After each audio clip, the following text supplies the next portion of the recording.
One of the biggest platforms in recent television history, to the Daily Buzz studios. Don't miss Mr. Stedman Graham tomorrow on the Daily Buzz. But right now, a look back at a Titanic moment in history from nearly 100 years ago. You, Jack, just head out for the horizon whenever I feel like it. I've got $10 in my pocket. I have nothing to offer you, and I know how the world works. I'm flying! Many remember the Titanic like this. But there's more behind the legend than a maiden voyage that faltered. There was a city where it all began. 100 years ago, Belfast was experiencing events which the world in general and the United States in particular were going to be fascinated by 100 years later. Two things were happening in the city. Number one was the Ship of Dreams was being built. Titanic, which is a name that is known all over the world and known for the stories of the people who were on board that ship, the people who built it, and of course the people who built it were the people in Belfast.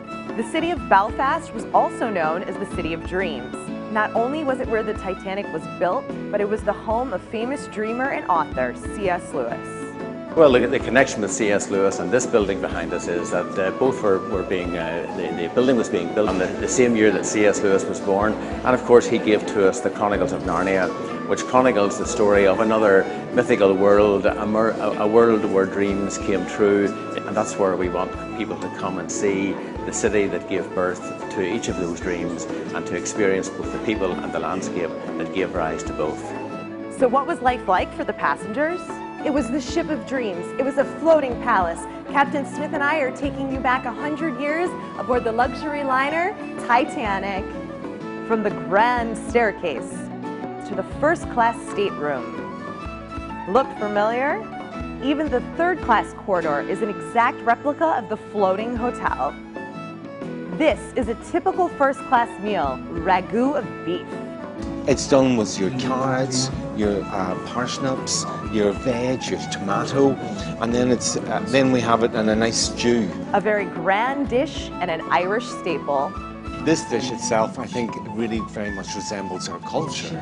40 tons of potatoes and 75,000 pounds of meat that was actually brought on aboard on the Titanic. And it just shows you it was a floating hotel, 5-star hotel. The luxury liner we know as the Ship of Dreams was filled with inspirational stories.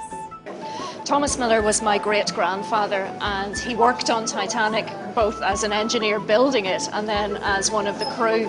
The immigrants on board Titanic were hoping it would take them to a better life, which is why Susie Miller's great-grandfather did this. Before he left, he gave my grandfather 2 new pennies, and he said, "Don't spend those again until we're all reunited." He didn't make it. So my grandfather kept the pennies all of his life. Something with such little value at the time turned into a priceless symbol of hope. How cool will that be to take a trip to Belfast, Ireland? Seems cool. All right, we're back in a moment. Keep it right here. Happy Monday.